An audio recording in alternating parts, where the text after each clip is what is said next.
Hello, my cuties. Welcome back on my YouTube channel and returns love story. Scene की starting में हमें hotel room दिखाया जाता है। सुबह सुबह की हल्की धूप रूम में आ रही थी। बेकी अभी भी सोई हुई थी, ब्लैंकेट में लिपटी हुई। वॉशरूम का डोर खुलता है। प्रीन बाल सुखाते हुए बाहर आती है। उसने सिल्क रोब पहना हुआ था। वह डायरेक्टली सोफे पर जाकर बैठती है और बस बेकी को देखती रहती है। प्रीन के चेहरे पर एक सॉफ्ट स्माइल है। ये स्माइल बिल्कुल अलग थी। ये स्माइल बिल्कुल भी डेंजरस नहीं थी। ये स्माइल वो थी जब हम किसी को प्यार करते हैं और उसे सोते हुए देखते हैं। कुछ देर बाद बेकी करवट बदलती है, फिर आहिस्ता से आंखें खोलती है। उसकी नज़र सबसे पहले प्रीन पर पड़ती है। 1 सेकंड, 2 सेकंड, तीसरे सेकंड बेकी होश में आती है। फिर उसे सब कुछ याद आता है। कल रात की बातें, प्रीन की किस, सब कुछ। प्रीन उठती है और बेकी के पास आती है और बेड पर बैठती है। प्रीन सॉफ्टली बोलती है, good morning my baby. Becky कुछ नहीं कहती, बस प्रीन को देखती है, फिर धीरे से उठकर बेड पर बैठ जाती है। बेकी के पूरे बॉडी में दर्द हो रहा था। प्रीन बेकी को देखती है, लेकिन कुछ नहीं कहती, बस स्माइल करती है। बेकी चुपचाप से अपने कपड़े ढूंढती है, बेड के आसपास, फिर फ्लोर पर। तभी उसकी नज़र उसके ड्रेस पर जाती है। बेकी शॉक्ड होकर बोलती है, ओ माय गॉड, मेरी ड्रेस कैसे फट गई? मैं क्या पहनूंगी? इतना बोलकर बेकी गुस्से में फ्रीन को देखती है। बेकी गुस्सा होकर बोलती है, देखो आपने ये क्या किया, अब मैं क्या पहनूंगी? फ्रीन उसे देखकर स्माइल करती है और बोलती है, अच्छा तो अब ये मेरी गलती है, तुमने कुछ नहीं किया, सिर्फ मैंने किया है। इतना बोलकर फ्रीन अपनी नेक दिखाती है। वहाँ क्लियर लव बाइट था जो रात में बेकी ने उसे दिया था। ये देखकर बेकी का चेहरा रेड हो जाता है। उसके फेस पर शर्म और गुस्सा दोनों होता है। बेकी हिचकिचाते हुए बोलती है, you know what, I hate you, I just hate you ma'am. Preen ये सुनकर स्माइल करती है और बोलती है, आई नो। इतना बोलकर प्रीन उठती है और अलमीरा के पास जाती है और वहाँ से एक ड्रेस लेकर आती है और बेकी की तरफ बढ़ाती है और बोलती है, ये लो, पहन लो। बेकी उस ड्रेस को देखती है और बोलती है, नो, कभी नहीं, मैं आपकी ड्रेस नहीं पहनूंगी। प्रीन 1 मिनट बेकी को देखती है, फिर सॉफ्टली उसके ड्रेस को हाथ में लेती है और बोलती है, ये ड्रेस भी मेरी थी, मैंने तुम्हें गिफ्ट के रूप में दिया था, कल रात तुम भूल गई? ये सुनकर बेकी का गुस्सा ठंडा पड़ता है।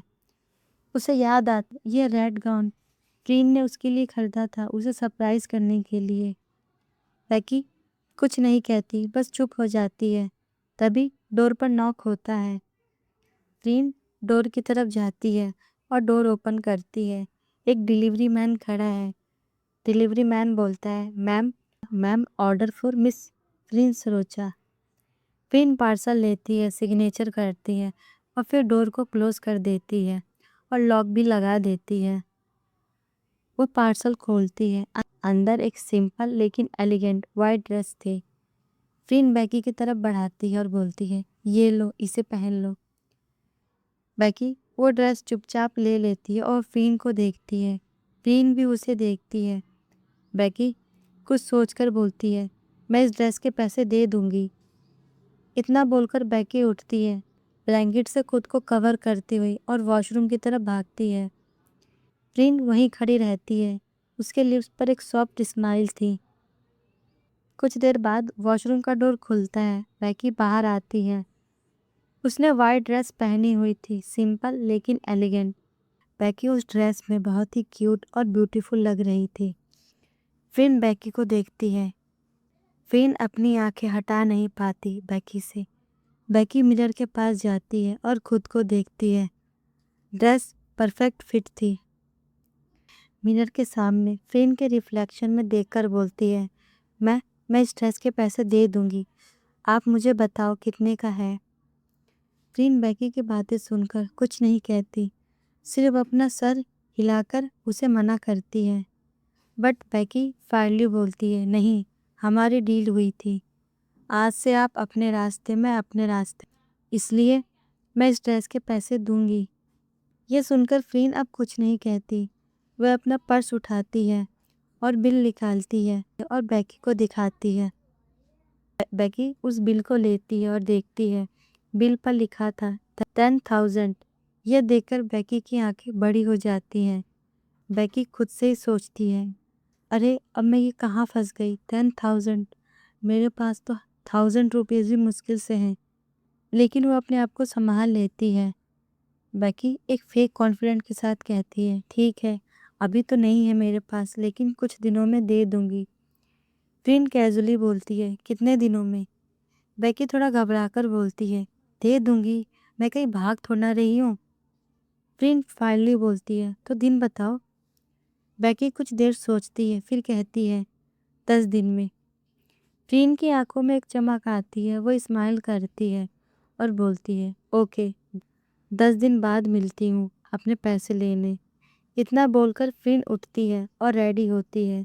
कुछ देर बाद फ्रीन रेडी होकर आती है। फ्रीन बोलती है, चलो तुम्हें घर छोड़ देती हूँ। बेकी तुरंत बोलती है, नहीं, मैं चली जाऊंगी, आप टेंशन मत लो। बेकी उठती है और चलने लगती है, लेकिन वो ठीक से चल नहीं पाती। उसकी बॉडी में दर्द था। वो लड़खड़ाती है। फ्रीन उसे देखती है। उसके फेस पर एक टीजिंग स्माइल थी। बेकी इरिटेट होकर फ्रीन को देखती है और बोलती है, ये सब आपकी वजह से हुआ है। I really hate you. Friend softly smile करती है और बोलती है, but I love you baby, I love you so much. इतना बोलकर फ्रेंड बेकी के पास आती है और बिना कुछ कहे उसे अपनी गोद में उठा लेती है। बेकी बिल्कुल शॉक्ड हो जाती है। वो बोलती है, अरे ये क्या कर रही हो आप, मुझे नीचे उतारो। फ्रेंड कुछ नहीं कहती, बस बेकी को कार तक ले जाती है और कार में बैठा देती है। फ्रेंड कार चलाना स्टार्ट करती है। बेकी साइड में बैठी है। दोनों बिल्कुल चुप होते हैं। कार ऑर्फनेज के गेट पर रुकती है। फ्रीन कोल्डली बोलती है, चलो जाओ। बेकी डोर खोलने लगती है। फ्रीन उसके हाथों को होल्ड करती है और बोलती है, सुनो। बेकी फ्रीन की तरफ देखती है। फ्रीन बोलती है, और हाँ, 10 दिन में मुझे मेरे पैसे चाहिए। बेकी रुकती है और फ्रीन को देखती है और बोलती है, हाँ मैं दे दूंगी।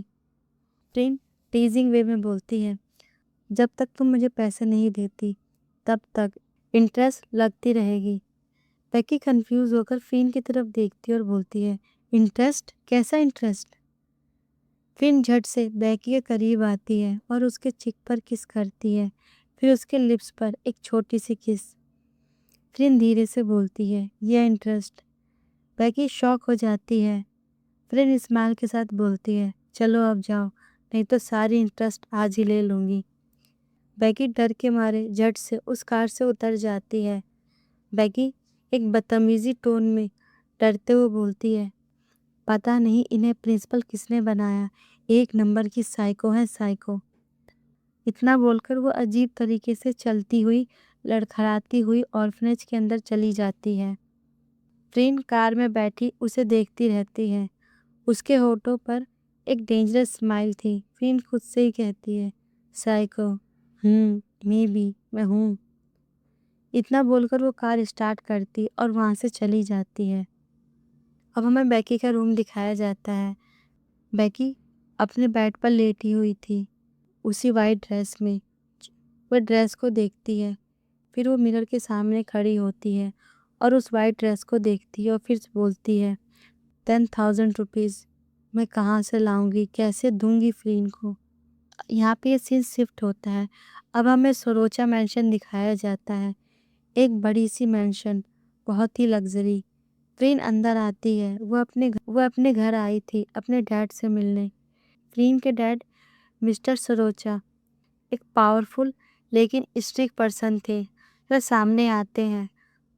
मिस्टर सरोचा बोलते हैं, फ्रीन तुम आ गई फाइनली। फ्रीन एक कोल्ड वे में बोलती है, आपने बुलाया इसलिए आई।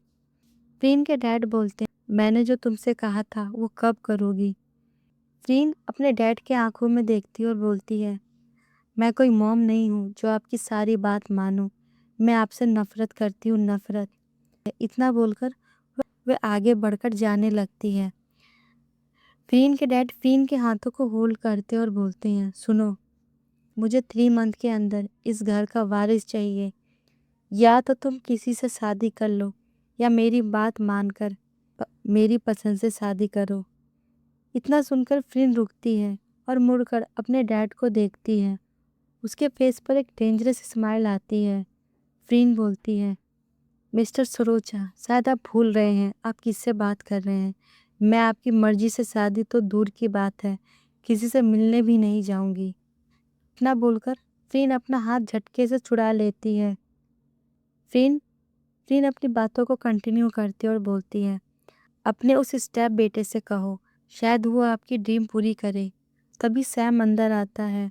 वो एक एम्बिशियस और चालू पर्सन था। साथ में उसकी गर्लफ्रेंड सोफिया भी आती है, जो प्रेग्नेंट दिख रही थी। सैम बोलता है, फ्रीन, तुम डैड से ऐसे बात नहीं कर सकती। फ्रीन पलटकर सैम को देखती है 1 सेकंड के लिए, फिर एक जोरदार स्लैप सैम को मारती है और बोलती है, मेरे सामने ऐसे बोलने की तुम्हारी हिम्मत कैसे हुई। सैम बिल्कुल शॉक्ड होता है।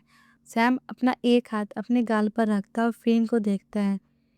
फ्रीन अपने डैड को देखती है और बोलती है, ये सारा एम्पायर मेरा है, सिर्फ मेरा। आपने 3 मंथ का टाइमलाइन दिया है कि जो पहले वारिस लेकर आएगा उसके नाम ही सारी प्रॉपर्टी होगी।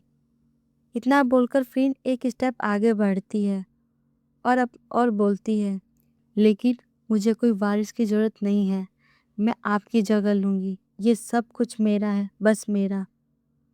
इतना बोलकर वो अपने डैड के साइड से होकर निकलती है और अपनी मॉम की फ़ोटो के पास जाती है।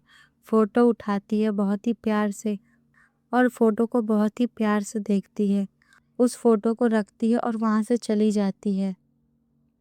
सैम अपने डैड के पास आता है। सैम धीमी आवाज़ में कहता है, डैड, सोफिया ये प्रेग्नेंट है, आपको जल्द ही इस घर का वारिस मिल जाएगा। जब ये सुनकर मिस्टर सरोचा की आंखों में चमक आती है। वो सैम को देखकर स्माइल करते हैं और बोलते हैं, I am proud of you Sam, ये तो बहुत खुशी की बात है। सैम और सोफिया एक दूसरे को देखते हैं। उसके फेस पर एक जीत की स्माइल होती है। यहाँ पे ये सीन शिफ्ट होता है। अब हमें ऑर्फनेज दिखाया जाता है। रात के 8 बज रहे थे। बैगी अपनी चेयर पर बैठी है। बैगी अपनी चेयर पर बैठ के पढ़ रही थी। उसने वो ड्रेस चेंज कर लिया था। अब उसने सिंपल कपड़े पहने थे। तभी लीज़ा आती है। लीज़ा बोलती है, बैगी मैं आ गई, कॉलेज से लेट हो गई आज, कैसा रहा तुम्हारा दिन। बैगी लीज़ा को देखती है और उठती है और लीज़ा को हग करती है बहुत ही टाइटली। बैगी इमोशनली होकर बोलती है, लीज़ा फाइनली तुम आ गई, मैंने तुम्हें बहुत मिस किया। लीज़ा कंफ्यूज होकर बोलती है, हाँ मैं आ गई, लेकिन तुम ठीक हो। बैगी लीज़ा से अलग होती है और बोलती है, नहीं लीज़ा, मैं ठीक नहीं हूँ, मुझे स्ट्रेस के 10,000 रुपीज़ देना है 10 दिन के अंदर। यह सुनकर लीज़ा शॉक्ड हो जाती है। वो बोलती है, 10,000 कैसे, क्यों। बैगी बोलती है, ये ड्रेस फ्रीन ने ऑर्डर की थी मेरे लिए, मैंने कहा था मैं इसके पैसे दे दूँगी। वो तो मना कर रही थी बट मैंने ही जिद की और लास्ट में उन्होंने कहा ठीक है मुझे पैसे चाहिए और मैं फंस गई। अब मुझे उनको पैसे देने पड़ेंगे। लीज़ा बोलती है, तो तुम जूलिया से ले लो, उसके पास तो पैसे हैं, वो दे देगी। बैगी फायरली बोलती है, नहीं लीज़ा, जूलिया ने ऑलरेडी बहुत हेल्प की है, स्कॉलरशिप दिलवाई है, अब मैं उसे पैसे नहीं मांग सकती। लीज़ा कुछ सोचती है फिर बोलती है, तो तुम क्या करोगी।